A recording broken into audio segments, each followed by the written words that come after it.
Corinthiens chapitre 2 verset 11. Because of time, je ne vais pas prendre ma grosse Bible actuellement. Mais nous sommes dans 2 Corinthiens chapitre 2 verset 11. Tu as déjà ta Bible à côté, c'est déjà bien de l'ouvrir afin de pouvoir nous mettre à la marche. Amen. Il est écrit, afin de ne pas laisser à Satan l'avantage sur nous, car nous ignorons pas ses desseins. Le verset 11 nous dit, afin de ne pas laisser l'avantage, ne pas laisser à Satan l'avantage sur nous, car nous n'ignorons pas ses desseins. Je veux dire à quelqu'un, ouh là là, gloire à Dieu, merci, merci, merci pour la bonne nouvelle, merci pour le retour prophétique. Félicitations à notre précieuse Lama qui a accouché en bonne condition. Louange, louange à notre Seigneur, bienvenue au beau bébé, oh là là. Que la gloire revienne à notre Shiloh. Merci Seigneur pour ce beau témoignage. Je voulais dire ceci. Le verset biblique que nous venons d'énoncer nous rappelle une chose, un avantage que nous avons sur le diable. Dieu ne donne pas l'avantage à Satan, mais Dieu nous donne l'avantage car nous connaissons ses desseins, nous connaissons son œuvre. Nous connaissons son travail. Ibro Samaesh. Merci Seigneur. Nous connaissons ce qu'il fait. Et nous n'ignorons pas sa façon de fonctionner. Mais des fois, certains frères ou certaines sœurs dans le Seigneur font fi d'ignorer. Parce que certaines personnes disent, moins tu t'intéresses, moins tu as des problèmes. Papa, votre problème dans la spiritualité, c'est que vous voulez tout combattre. Voilà pourquoi vous êtes hyper combattu. Le problème, c'est qu'ils ignorent que le diable, peu importe que si tu combats ou que tu ne combats pas, il t'attaque, il s'acharne. Et ça ne dépend même pas du fait que tu sois pacifiste. Parce qu'il y a certaines personnes, certains chrétiens, qui se mettent comme dans un terrain neutre.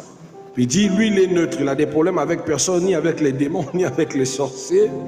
Mais quand il est poursuivi, combattu, affublé par des forces des ténèbres, c'est là où il se souvient qu'il faut chercher Dieu. Mais pourquoi tu es combattu? Tu penses que Satan, dans sa ligne de mire, il t'a oublié? Non. Tu sens que Satan ne t'attaque pas ou ne te piège pas?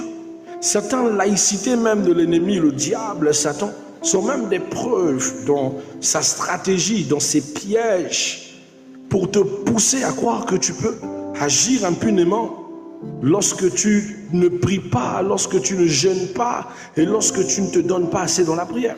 Parce qu'il sait que cet exercice t'expose, le manque de cet exercice t'expose.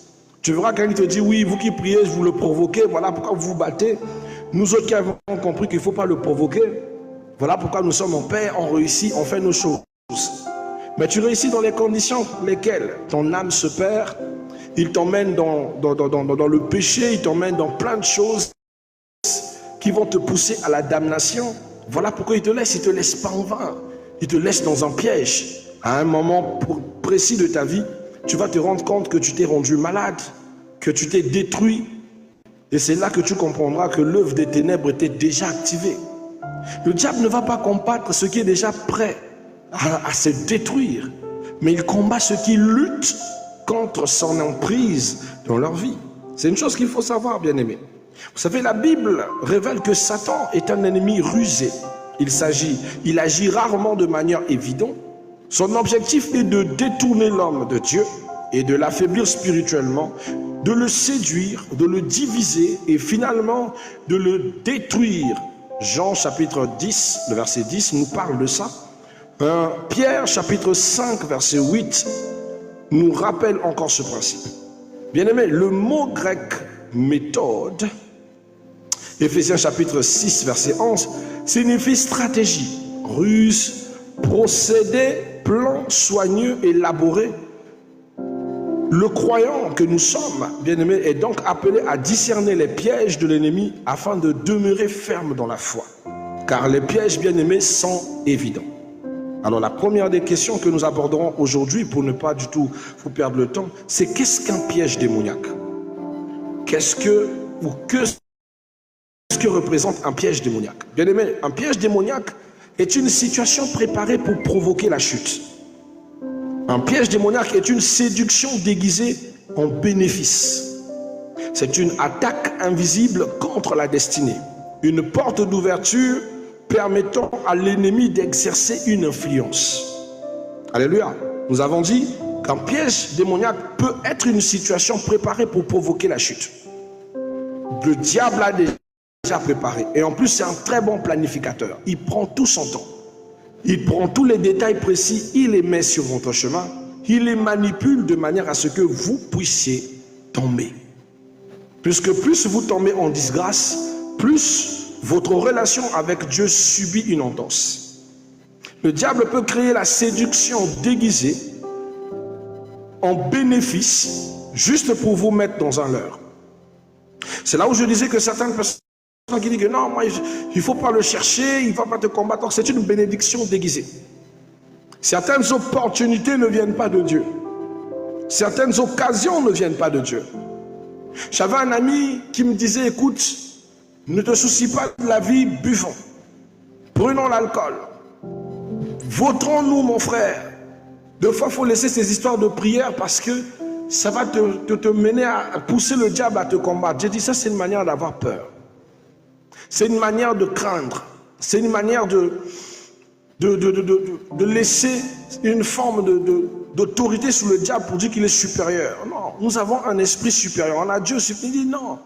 Mon frère, moi j'ai compris dans la vie qu'il faut juste éviter de se mettre sur son chemin. Concentre-toi sur ta propre vie. Tu vas voir, tu vas réussir sans que le diable te menace. Il prenait beaucoup d'alcool. Il se lançait dans sa vie. Il était séduit par les opportunités parce qu'on l'appelait de fois au ministère ci, ministère ça. Il travaillait avec les différents hommes politiques. Il s'en sortait très bien. Jusqu'à ce qu'un jour, un pronostic dévastateur tombe sur lui. Gravement malade, on va aux hôpitaux, pas de solution. On cherche la maladie, ça n'apparaît pas. On cherche qu'est-ce qui ne va pas avec lui, ça ne va pas.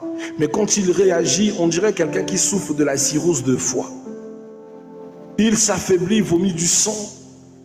Il maigrit et jusque-là, il ne sait pas qu'est-ce qui ne va pas avec son corps.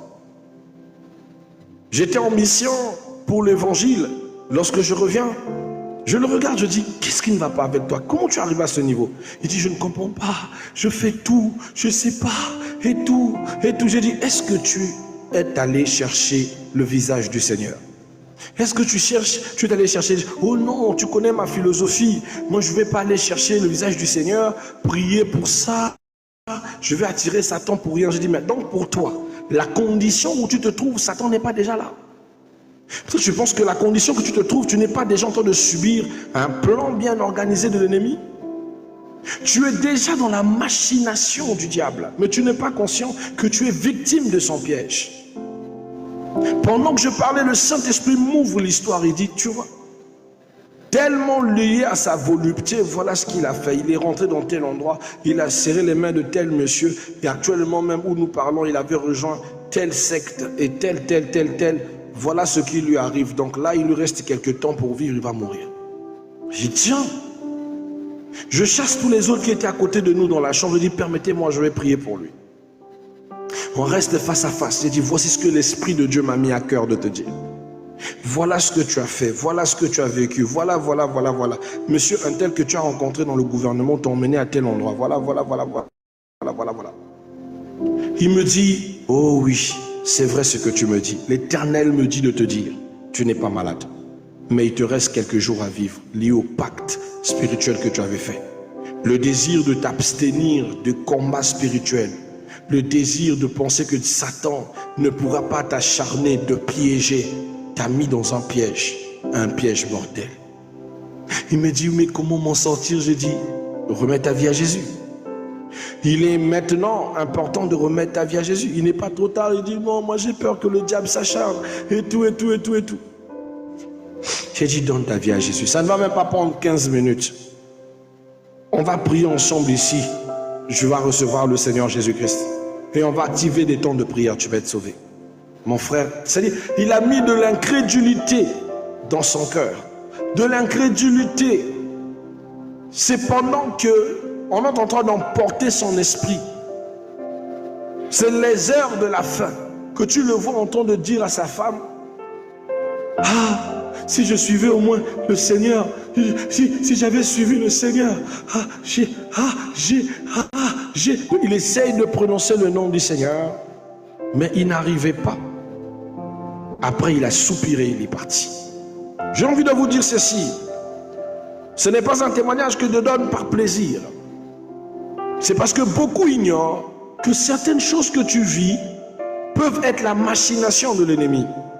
Le diable peut vous envoyer une femme, un homme, des amis, un travail, une opportunité. Mais c'est un plan bien établi pour vous éloigner de Dieu. Est-ce que vous le savez? Il peut mettre des stratégies juste pour vous nuire. Shalom à notre précieux l'ingénieur Richard. J'espère que vous allez bien aussi. Nous allons bien par la grâce de Dieu. Un peu triste, mais ça va. Amen. Le diable peut machiner. Et vous ne savez pas que vous vous retrouvez dans une forme de piège lié au plan du diable. Une séduction déguisée dans une bénédiction. Une attaque invisible contre votre destinée. Vous n'en prenez pas valeur, mais en réalité vous êtes victime de sa conspiration. Un homme que vous avez apprécié à aimer, au point où vous avez laissé les études, au point où vous laissez tout ce qui peut vous mettre en avant. Vous pensez que c'était des actes d'amour, mais en réalité c'était un plan du diable pour vous éloigner de la réussite de votre destinée.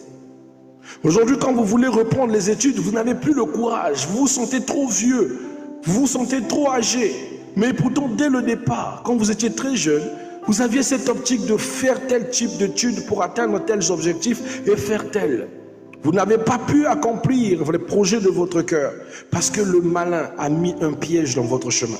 Un homme ou une femme, ou encore un ami, ou une situation qu'il a mise pour vous détruire. J'avais une amie très intelligente en classe de 6e qui est tombée sur un monsieur qui l'a vraiment... Au point où elle ne pouvait plus aller à l'école. Le monsieur n'aimait pas qu'elle étudie. Elle n'aimait même pas qu'elle aille à l'école. Quand nous sommes arrivés en classe de 3e, en train de faire le BPC, le BMG à l'époque, elle ne pouvait pas le faire. Malheureusement. Pourquoi? À cause de l'influence néfaste de cette personne. Ce mari qui lui disait, il y a les enfants, tu vas faire ceci, tu es une femme au foyer, tu ne peux plus. Cette sœur-là, c'est-à-dire souffrait dans son cœur, avec plein de beaux rêves, mais au nom du mariage, ne pouvait pas voir l'horizon. Elle avait une famille dure, née dans la pauvreté, mais elle ne pouvait pas penser que la bénédiction pouvait passer par elle. Un jour, je parlais de ça à ma mère, parce qu'à l'époque, je n'étais pas spirituel. J'étais un jeune comme tout le monde, et j'expliquais ce problème à ma mère, elle me dit, je veux aider cette fille-là. Je dis, mais maman, comment l'aider? Son mari ne permet même pas. Il dit, il faut vraiment la mettre en prière, mais il faut qu'elle puisse faire cet examen cette année. Bien aimé, on a aidé cette sœur à déposer les dossiers pour qu'elle fasse le plus le BPC, donc le BMG à l'époque, comme étant candidate libre. C'était pas facile. Fallait faire les choses en secret. Son mari n'a pas su et elle l'a faite. La miséricorde divine a permis, comme elle était très intelligente, elle a réussi. Elle faisait des cours où elle allait de temps en temps dans les cours externes pour apprendre. Je ramenais des cahiers pour l'aider à étudier. Quand je suis arrivé en seconde A, juste pour qu'elle puisse encore tenter les examens, c'était difficile pour elle au point même que elle avait presque perdu la foi, elle a abandonné. Vous savez, de la 6e en première, le monsieur l'a battue et l'a laissée presque morte. C'est grâce au voisinage qu'elle est ramenée en sécurité à l'hôpital et qu'elle a été prise en charge. Le monsieur a fui et déserté son foyer parce qu'il était poursuivi à cause de l'avoir laissé dans cet état d'agonie. Il a laissé ce foyer après d'avoir prise de la 6e en première et avoir fait perdre à cette fille tout le temps scolaire. Mais imaginez que si elle n'avait pas forcé la nature, pour avoir au moins son BMG à l'époque. Dieu voulant par sa grâce, quand elle a repris sa santé et qu'elle s'est remise de ses formes, elle a décidé de continuer de suivre les cours externes jusqu'à atteindre la terminale. Elle a fait le bac l'année-là ensemble avec moi. Cette année-là, moi j'ai reçu un recal, mais elle a eu le bac. Elle a eu le bac. Au moment où nous parlons, cette sœur est diplomate. Elle vit bien. Elle travaille pour une ambassade externe du Congo. Donc elle représente le Congo comme ambassade, mais ailleurs, au USA, aux États-Unis. Voilà une vie qui pouvait être gâchée, mais par le plan du diable. Des fois, tu ne sais pas qu'est-ce qui t'est arrivé, pourquoi tu n'as pas atteint tes objectifs, pourquoi, quelle est la chose qui a compromis tout le parcours que tu étais censé avoir. Or que ce sont les rencontres que le diable a mis sur ton chemin. Or ce sont les plans que le diable a mis, les pièges, des stratégies, des actions, des péchés, des trucs petits que tu as commis, mais tu t'es pas rendu compte que tu as saboté ton avenir. Et certaines personnes te diront, oui, mais qui t'a dit que l'école, c'est le chemin pour tous? C'est ce que le mari là disait souvent. Qui t'a dit que la femme doit réussir à l'école? La vraie réussite de la femme, c'est d'avoir un mari qui est capable d'en prendre soin. Écoutez-moi, ma soeur, c'est des bêtises. C'est des bêtises, c'est des bêtises, c'est des bêtises au carré. Si vous n'êtes pas capable, après un certain âge, d'être capable de prendre soin vous-même de vos propres parents, c'est que vous avez échoué dans votre vie. Ne pensez pas que le mariage, c'est l'option pour vous, pour aller vous cacher au lieu de réussir de vos 10 doigts. Dieu n'a pas créé la femme inutile. Je le répète, la Bible dit faisons une aide semblable, aide égale, aide capable, aide, oh my God, pas une femme vaurienne. Ève ne restait pas à dormir pendant que Adam est dans les champs. Ève travaillait. Ève se développait. Quand vous cessez de travailler pour devenir une dépendance pour un homme, vous devenez son jouet, son marchepied. Spirituellement, vous perdez votre statut. Et certains droits liés à la bénédiction matrimoniale ne découlent pas dans votre vie.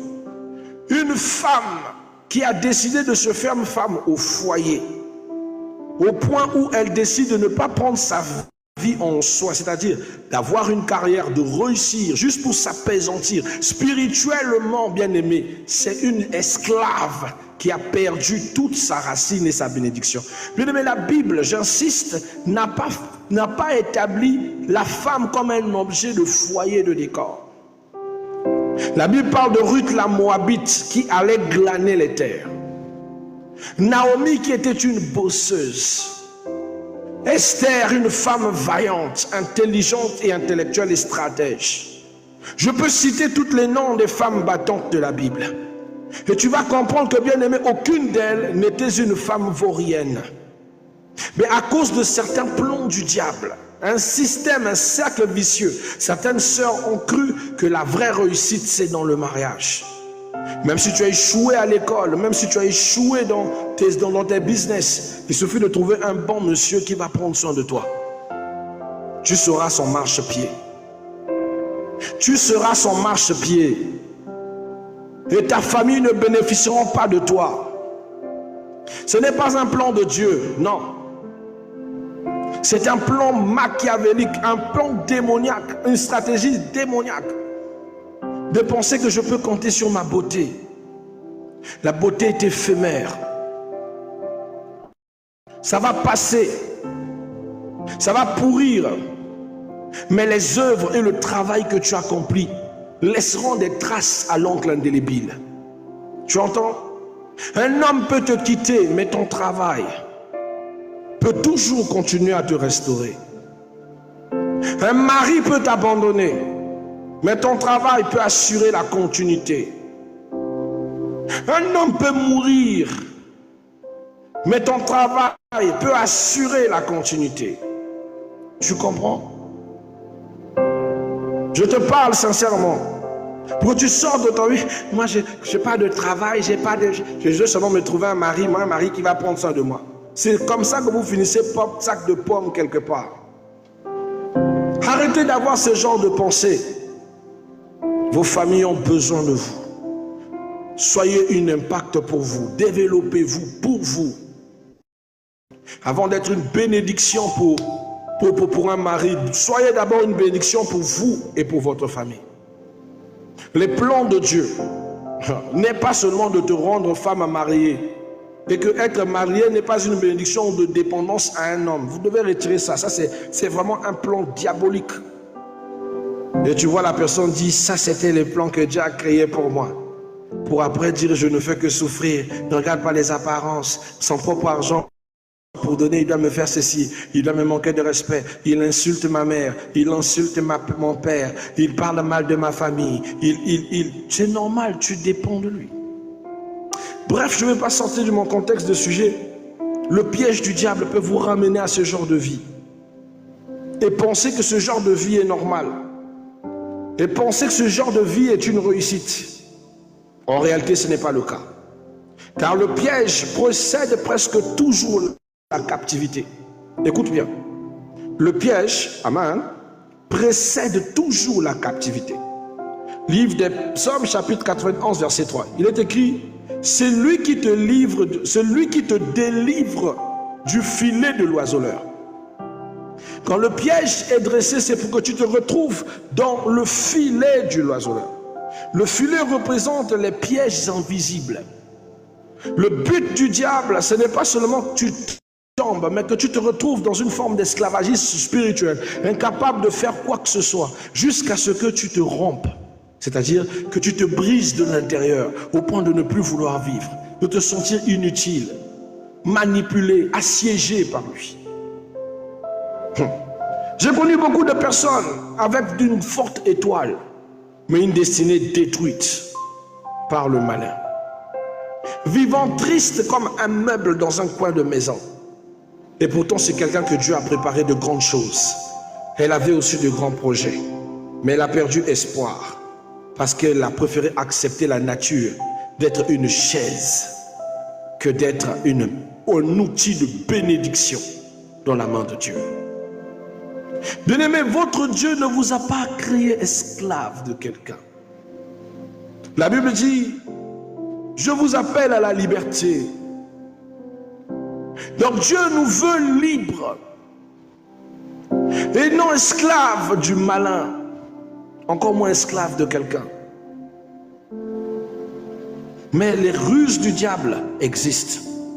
Et ces pièges disposés ruinent des destinées. Mais je parle de ça avec douleur. Pourquoi?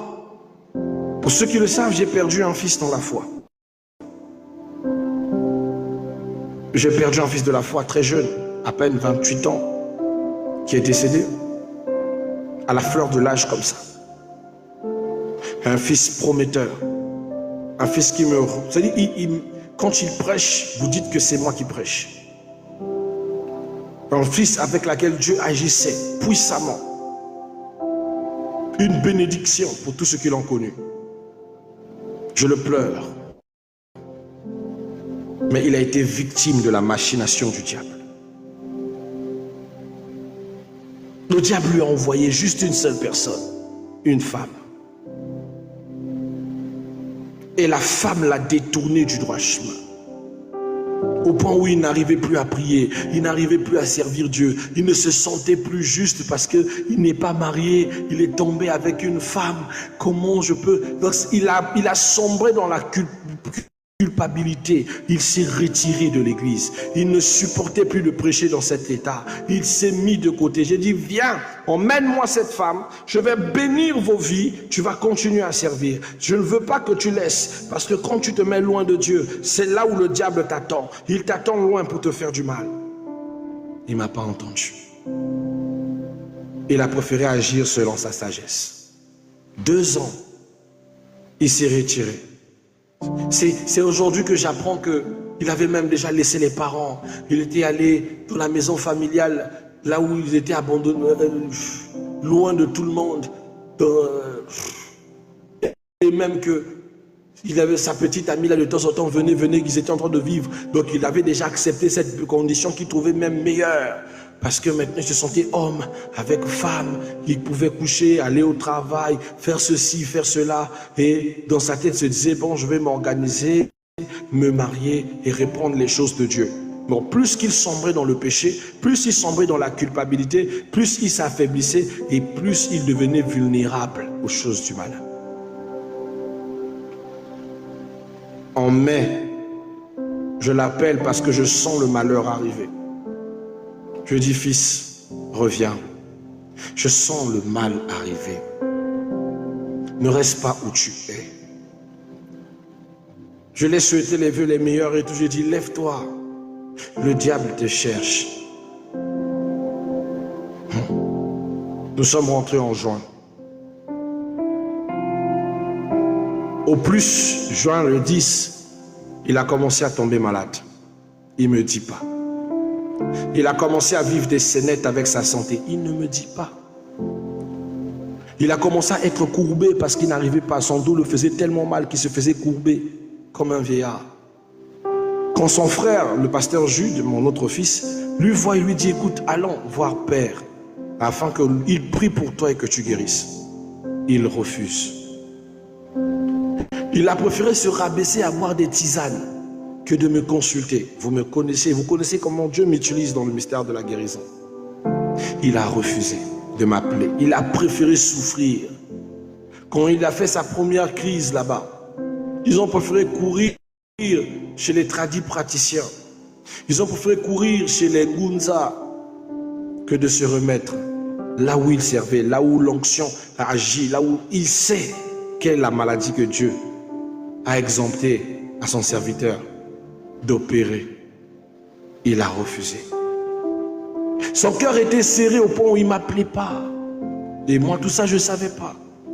C'est son frère, le pasteur Jude, qui m'explique jusqu'après. Vous comprenez? Jusqu'à la dernière où il se retrouve dans un hôpital ici à Talangaï. Oh, il a perdu la raison ou palu cérébrale. J'ai dit quoi? Là j'apprends, je dis non, jamais. On s'est levé en prière avec mon fils le pasteur Jude. Le même jour, il a repris la raison. Juste pour prouver que ce n'était pas physique, c'était spirituel. Il est revenu à lui. Il est sorti, il a même retrouvé un peu les formes. Mais il ne travaillait pas encore parce qu'il devait encore récupérer les forces. J'ai envoyé un message, dis-le de venir, il ne veut pas. Quand il parle à son frère, il ment, il dit que non, j'irai voir Père, mais il ne vient pas me voir. Il a encore rechuté, je ne suis pas au courant. On l'a emmené chez les féticheurs pour aller le traiter. Regardez comment le diable piège. Au point où un pasteur de son état a été emmené par sa famille chez les féticheurs pour le traiter. Vous voyez? Comment est-ce que le diable est capable de te piéger, de t'isoler, juste pour te faire du mal? Quand ils sont arrivés là-bas, le petit a fait ses trucs, après il dit non, non, non, ça c'est plus mon niveau, et vraiment je ne peux rien faire. Or qu'il a fait ce qu'il avait à faire.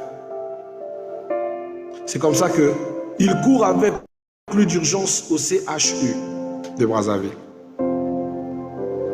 Il est interné là-bas, je ne suis pas au courant. Dans la semaine adjacente, donc la semaine passée, non, surpassée, mon fils, le pasteur Jude, m'explique, me dit, ah, le bien-aimé est au CHU. Je dis, merde. Qu'est-ce qu'il fait au CHU? Je médite sur ça, je suis en train de prier, l'Éternel me dit, Chris, la semaine prochaine qui arrive, un esprit de mort va frapper. La mort est sur le chemin. Donc la semaine dont il parlait, c'était cette semaine que je viens de vivre. Le dimanche, j'appelle le pasteur Jude. Je dis, Jude, je sens la mort dans la semaine. Concernant ton frère, fais le tout possible qu'on aille au CHU avant que le mal n'arrive.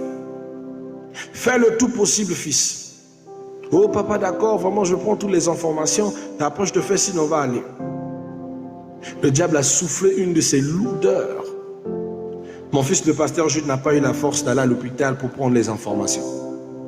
Il était tellement dans la lourdeur, lui-même n'a pas compris cette lourdeur-là. Le travail l'a tellement embrouillé l'esprit qu'il n'est plus jamais allé. C'est avant-hier, juste après avoir fini le live. Nous finissons le live à minuit, on dit Amen. Le temps de traiter les données, comme j'ai l'habitude de traiter les données, afin de republier les vidéos. C'est là que je vois son message au téléphone pour me dire, papa, Joseph est décédé. Un grand garçon. J'ai ce fils-là, il avait à peine quoi, 17, 18 ans, voire 17, oui 17 ans, 18 ans, 17 ans à l'époque. Quand il a commencé à suivre l'évangile avec moi. Quand il a commencé le chemin de Dieu, et quand il me suivait, quand je l'enseignais. Le père des années après, tous les combats que nous avons vécus. Mon propre fils dans la foi. C'est-à-dire la nuit là, j'ai pas dormi. J'ai fait 2 jours où je n'ai pas dormi. Ça peine hier où j'ai fermé le dimanche, où j'ai quand même fermé l'œil. Parce que je me posais les questions, Seigneur, pourquoi? Quand le Seigneur m'a répondu, j'ai dit, Seigneur. Il dit, mais il a pris son choix. Tout ça à cause de la femme. C'est ça la base qui a ouvert la porte à ce que les forces de la démoniaque, les forces familiales, tous les sorciers, toutes les choses qui l'attendaient au cours de la route se sont abattues sur lui. Je dis ceci, le diable peut envoyer juste une seule personne. Des fois, la personne n'est même pas consciente plutôt, qu'elle est l'instrument, l'instigatrice du mal. Mais elle est allée avec une vie, avec une nature, avec une manière, avec tout ce qui est sale en lui pour te baisser la garde. Voilà pourquoi je parle sur la tentation à la communauté Nouvelle-Jérusalem. Bien-aimés, faites attention, toutes tentations sont des signes même de votre chute. Quand vous voyez la tentation, mettez-vous en position Joseph. Fuyez. Ne luttez pas. Ne cherchez pas des... Non. Parce que ce que le diable veut, c'est votre couronne. Oh, elle est trop belle, j'arrive pas à résister. Papa, c'est trop mon genre de mec. Ouais, c'est ton genre de mec. Il va te méquer, tu vas pas croire. Tu es marié, c'est ton genre de mec comment? Tu es marié, c'est ton genre de go comment mon frère? Il faut m'expliquer ça à un moment. C'est vous qui priez, Seigneur, que je me marie avec lui. Si je me marie, je ne vais plus tromper, je vais devenir stage. Tu te maries, maintenant tu veux tromper comment? Le piège du diable. Oh, juste une seule fois. Il n'y a pas de juste une seule fois. Bien aimé, vite. Ça coûte cher. Tu vas perdre les couronnes. Mon fils a pris cher. Aujourd'hui, il n'est plus. Là, on réfléchit comment est-ce qu'on va lui accorder le repos éternel. Comment est-ce que moi, un père, lui qui est censé m'enterrer, maintenant c'est moi qui pense comment enterrer un fils. Vous pouvez me mettre en place? On n'a pas eu les live hier, pour ceux qui étaient là avec nous hier soir. J'ai pas pu. J'étais fatigué toute la journée, j'ai marché. Je suis allé prier, je suis allé voir des gens. J'étais pas vraiment moi, quoi. Pas moi dans le sens de la prière, mais fatigué. Au point où j'avais mal partout. Je ne pouvais pas.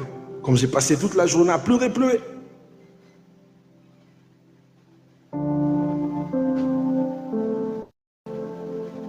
C'est pas facile. Prenez conscience que les pièges du diable existent. Et que le diable est rusé. Il est très rusé, hein. Maintenant vous pensez que Satan est bête. Satan n'est pas bête, hein. Il connaît vos faiblesses. Je commence à avoir envie de me marier. Il a écouté. Il va t'envoyer un poison. Et toi tu penses que c'est l'homme. Et quand on va te dire ne prends pas cet homme-là. Quand on va te dire ne entre pas dedans. Non, toi quand tu aimes personne, tu n'écoutes personne. Toi, quand tu tombes amoureuse, tes oreilles n'entendent personne. Or que c'est la destruction que tu vas là.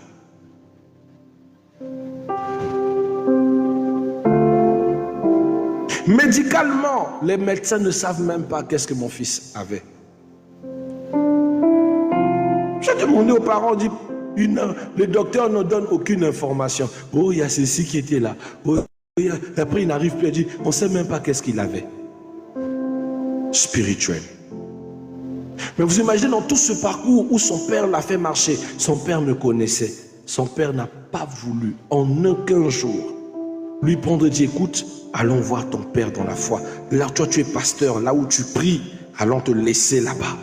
Ils ont serré leur cœur. Mon fils s'est comporté comme si quelqu'un était aveuglé. C'est ce que je vous parlais quand on prêchait sur l'éloignement. L'éloignement retire le discernement. Tu ne sais plus si ce que tu fais est bien et mal. Même si tu as servi Dieu, tu peux même te retrouver chez un ganga. Pas l'envoûtement. L'éloignement te pousse à mal te comporter. Quand quelqu'un s'éloigne de Dieu, c'est comme ça. Quand le diable t'a déjà mis de côté, il voile ton intelligence. Tout devient mal, tout devient dangereux, tout devient le péché. Ne vous éloignez pas de Dieu. Les plans du diable, oh. Il te piège, il te bloque. Bref, on va s'arrêter là pour ce soir. On va toucher à notre grande heure le matin, si Dieu nous donne la force, because of time, il est 1h02. Merci pour votre indulgence de m'avoir permis de partager ce petit moment avec vous dans ce moment de parole.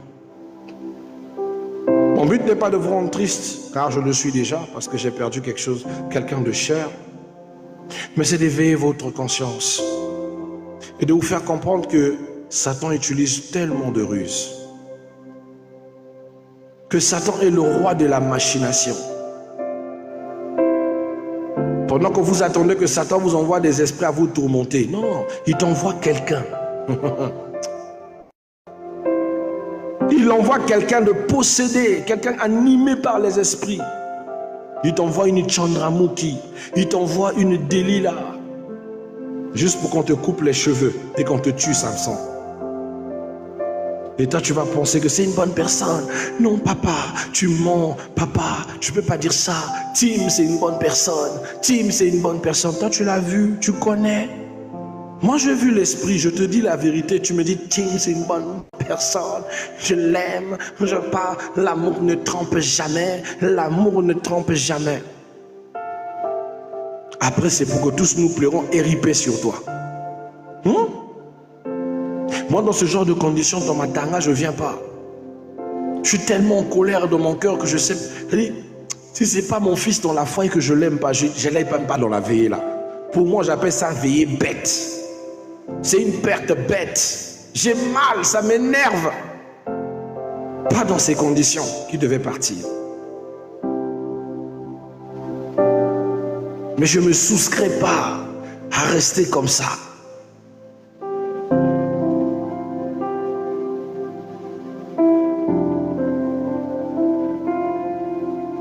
J'ai ces amis qui m'écrivent sur Facebook parce qu'ils ont vu mes publications. Ses parents n'ont même pas publié. Donc si ce n'était pas moi qui publiais, même ses amis ne sauront pas qu'il est mort.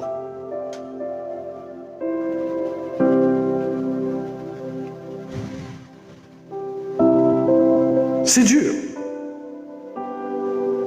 Tu n'as pas la force de leur informer. Ils te posent l'action de savoir, il est mort de quoi? Tu vas les expliquer quoi? Il n'y a rien à expliquer. Ruine de l'âme. Prenez soin de vous, mes bien-aimés. Faites attention. Quand vous rencontrez quelqu'un, priez.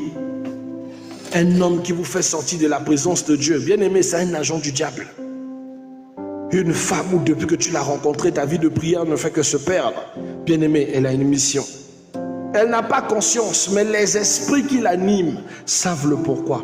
Il doit te pousser à tomber, à forniquer, à faire des conneries, à briser la célestie qui est en toi. Il sait. Tout ce qui brille n'est pas de l'or. Il y a des gens qui sont là que pour détruire votre destinée. Que le Saint-Esprit vous ouvre les yeux pour que vous fassiez attention aux pièges.